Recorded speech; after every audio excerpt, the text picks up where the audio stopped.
everyone, welcome back to another video from Webtech Tutorial.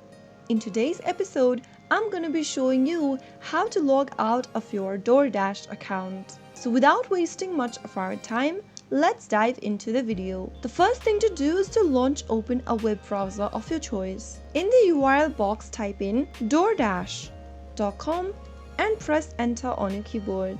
If you're already logged into your DoorDash account and you'd like to log out or sign out, then the process is quite easy. From the main homepage, click on the menu button located at the top left. You will come across an expanded menu where you will be able to see options such as accounts, orders, home, and much more. Scroll down until you see the sign out button and make sure to click on the sign out button in order to be redirected to the main login page. Before logging out of your account, make sure you know your credentials or the login method that you chose while signing up for DoorDash. And there you have successfully signed out of DoorDash.com. If you found the video to be helpful, go ahead and give us a thumbs up. Don't forget to subscribe to our channel by hitting the subscribe button.